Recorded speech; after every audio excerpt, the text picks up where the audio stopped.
আসসালামু আলাইকুম। সংযুক্ত আরব আমিরাতের ভিসা নিষেধাজ্ঞা কিভাবে বাংলাদেশের শ্রম বাজারে প্রভাব ফেলছে, বিস্তারিত জানতে সম্পূর্ণ ভিডিওটি মনোযোগ সহকারে দেখুন, কেননা এটি একটি বিভিন্ন পত্রিকা থেকে নেওয়া নিউজ। তার আগে অবশ্যই আমাদের চ্যানেলটি সাবস্ক্রাইব করে পাশে থাকা বেল বাটনটি অন করে রাখবেন পরবর্তী ভিডিওর জন্য।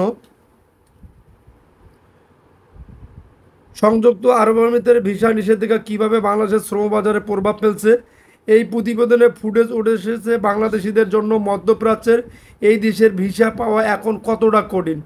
সংযুক্ত আরব আমিরাতের ভিসা পাওয়া এখন এভারেজ উডার চেয়েও কঠিন, এভাবেই বর্ণনা করেছেন বাংলাদেশের ২৭ সদস্যের এক প্রতিনিধি দলের এক সদস্য, যারা কষ্টে সৃষ্টে আবুধাবিতে ৯ থেকে ১৫ অক্টোবর পর্যন্ত চলা international union for conservation of nature IUCN world conservation Congress অংশ নেওয়ার জন্য ভিসা পেতে সক্ষম হন।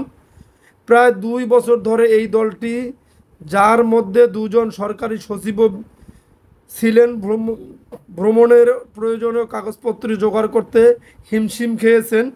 তারা একের পর এক নথি জমা দিয়েছেন, কর্মকর্তাদের ফোন করেছেন বারবার, আর অপেক্ষায় থেকেছেন উদ্বেগ নিয়ে।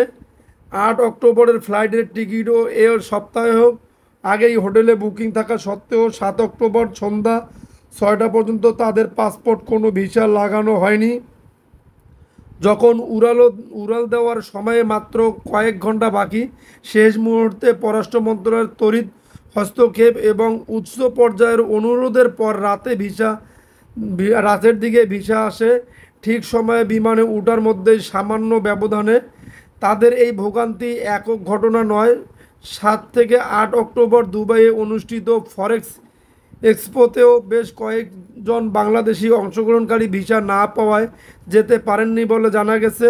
এমনকি জাতীয় দলের ক্রিকেটার সৌম্য সরকারকেও চলতি মাসের শুরুতে নির্ধারিত টি-20 সিরিজে অংশ নিতে পারেননি, কারণ তার ইউই ভিসা সময় মতো আসেনি।